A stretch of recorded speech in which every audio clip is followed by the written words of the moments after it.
বাংলাদেশে এক অতি আশ্চর্য ঘটনা ঘটেছে। শহীদ প্রেসিডেন্ট জিয়াউর রহমানের হত্যাকারী হিসেবে পরিচিত একজন সাবেক মেজর তিনি ধরা পড়েছেন। শহীদ প্রেসিডেন্ট জিয়াউর রহমান মানে হত্যাকাণ্ডের পর কত বছর চলে গেল? সেই ১৯৮১ থেকে আজ অবধি। সেই ১৯৮১ থেকে ৯১ ১০ বছর, ২০০১ ২০ বছর, তারপরে ২০১১ ৩০ বছর, ২০১১ পর ২০২১ ৪০ বছর, প্রায় ৪৫ বছর পরে। তো ৪৫ বছর পরে একজন হত্যাকারীকে ধরা হয়েছে এবং তাকে এখন ক্যান্টনমেন্টে নেওয়া হয়েছে। আমি জানি না যে আলটিমেটলি এখন এই যে তাকে যে গ্রেপ্তার করা হলো, সেই গ্রেপ্তার করার পেছনে কি, কি নাটক রিয়েলি রয়েছে। ২ নম্বর হলো যে এই কাজটি এই মুহূর্তে কে করেছেন? কেন করেছেন? কি কারণে করেছেন? This is a huge question. দ্বিতীয়ত যে বিষয়টি হলো যে এই ঘটনার সঙ্গে আমাদের সেনাবাহিনী কতটা জড়িত, বিএনপি কতটা জড়িত, কিংবা বিদেশি চক্রান্ত কতটা জড়িত, এটাও আমরা জানি না। তবে এতকাল পরে এই ঘটা করে এই সময়টিতে শহীদ প্রেসিডেন্ট জিয়াউর রহমানের একজন হত্যাকারীকে যেভাবে গ্রেপ্তার করা হলো, এটা রাজনীতিতে ভীষণ রকম সাসপেন্স তৈরি করবে, রোম্যান্স তৈরি করবে, অনেকগুলো উইন্ডো খুলে দেবে চক্রান্তের, এবং সরকারের বিপদ এবং বিপত্তি বাড়িয়ে দেবে।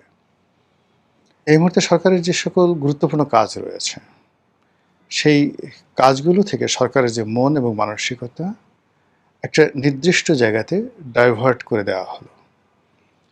এখন ধরুন, যদি এই ভদ্রলোকের বিচার সরকার ঠিকমতো না করে, তাহলে সবাই বলবে যে তারেক রহমান সাহেব তার পিতার হত্যাকাণ্ডের বিচার চাচ্ছেন না। আবার যদি তিনি বিচার করেন, তখন বলবেন যে দেখো দেখো দেখো কত বড় প্রতিহিংসা পরায়ণ, এত বছর পরে সে খুঁজে খুঁজে তার পিতার হত্যাকারীকে বের করেছে এবং সে প্রতিশোধ নিচ্ছে। এক পক্ষ বলবে বাপের বেটা, বাপের উপযুক্ত শেখ হাসিনা কেবল তার পিতার হত্যাকারীর বিচার করেনি, তারেক জিয়াও তার পিতার হত্যাকারীর বিচার করতে বদ্ধপরিকর এবং এই বিচার চলমান থাকবে।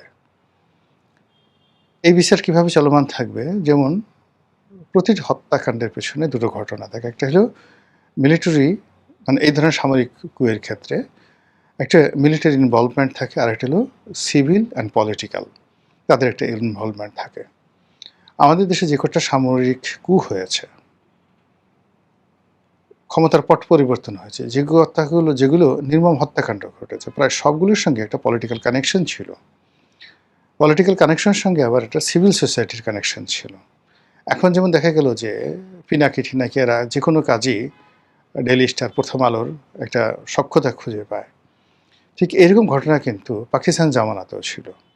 ওই সময়টাতে পাকিস্তানের পক্ষে সেই পূর্বদেশ, অবজারভার, এদের মালিক হামিদুল হক চৌধুরী, তারা যেভাবে কাজ করেছেন, আবার সেই পাকিস্তান রাষ্ট্র প্রতিষ্ঠার পেছনে দৈনিক আজাদ পত্রিকা, মাওলানা আকরাম খাঁ, তাদের একটা বিরাট ভূমিকা ছিল।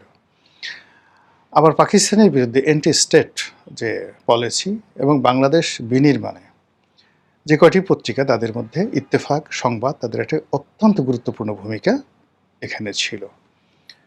তো স্বাধীন বাংলাদেশও সেই রাষ্ট্রের মৌলভিত্তি, একটা রাষ্ট্রের গণতন্ত্রের যে মৌলভিত্তি হিসেবে সংবাদপত্র, এটা কখনো স্বাধীন হয়, কখনো পরাধীন হয়, কখনো তাবেদার হয়, কিন্তু যেভাবেই হয় না কেন এটা সবসময় ক্ষমতার পট পরিবর্তন, পালা পরিবর্তনে খুবই গুরুত্বপূর্ণ ভূমিকা পালন করে।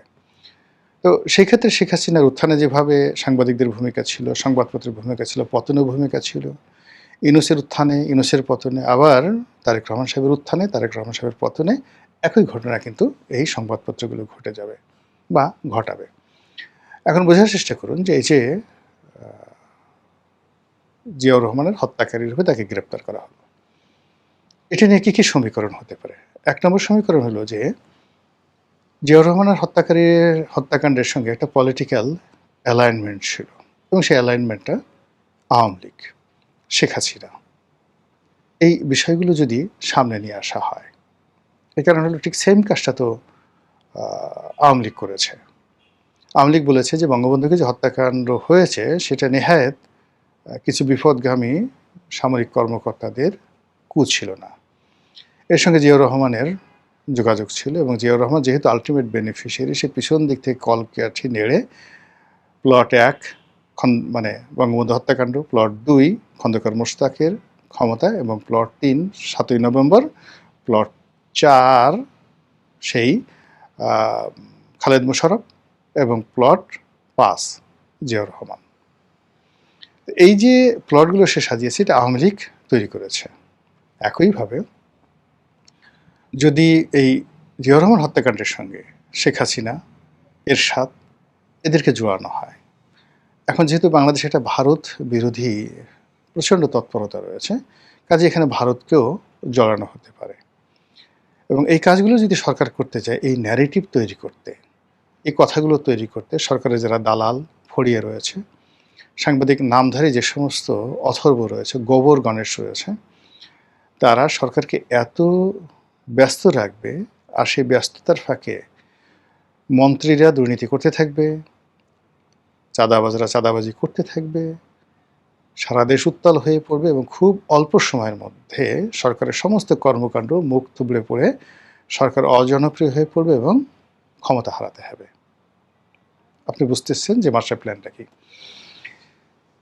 সেকেন্ডলি যেটা হলো যে এটা ভারতের পক্ষ থেকে একটা উপহার হতে পারে।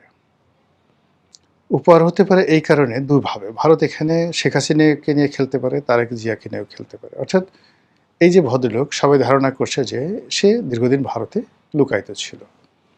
ইতিপূর্বে ক্যাপ্টেন মাজিদ নামক একজন ভদ্রলোককে ভারত উপহার দিয়েছিল শেখ হাসিনাকে, যখন শেখ হাসিনার সঙ্গে তাদের সম্পর্ক উন্নয়নের দরকার ছিল।